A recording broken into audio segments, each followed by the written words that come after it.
লিলিং লাভার যারা আছে তাদের জন্য লিলিং থাকতেছে, লিলিং এর X1। আচ্ছা, লিলিং এর X1, লিলিং এর টেকটনিক। ওয়াও, কালার তো জোস ভাই। 7 খুবই সুন্দর, একদম পিঙ্ক কালারের ভিতরে। যারা মনে করেন যে একদম লাভ কালারটা চাচ্ছেন তাদের জন্য। আচ্ছা, আপুরা বোনেরা মানে যারা আছেন, যারা খেলতে যাচ্ছেন, খুবই সুন্দর লেভেলের র্যাকেট, খুবই ভালো একটা র্যাকেট। আর প্রত্যেকটা র্যাকেট কিন্তু আপনার একদম খোদাই করে লেখা আছে।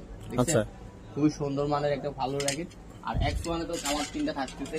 X1 এ কিন্তু একদম আপনি যদি মনে করেন যে অরিজিনাল যেটা অথেন্টিক যেটা, ওটার ওই কালার গুলাই কিন্তু হোয়াইট, ব্ল্যাক, হ্যাঁ হোয়াইট কালার কই, এগুলোর স্টকের অভাব নেই। সাদা, কালো, লাল 3টা কালার আছে। আর আপনার টেকটনিক 9 আছে। এগুলো আপনার সাইক্লিং অফারে দিয়ে দিচ্ছি। আচ্ছা, লিনিং এর অনেকগুলো কালেকশন কিন্তু ভাইদের কাছে রয়েছে। লিলিং এর আমাদের ভাই কার্টুন ভর্তি কালেকশন, এগুলো আপনার মানে আমাদের গোডাউনে স্টক গুলো অনেক। ওকে, সাইক্লোন অফার চলতেছে, মিস করবেন না অফারটা। আশা করি কত রাখতেছেন ভাই সাইক্লোন অফারে? সাইক্লিং অফারে ফুল সেটআপ 2000 টাকা। 2000।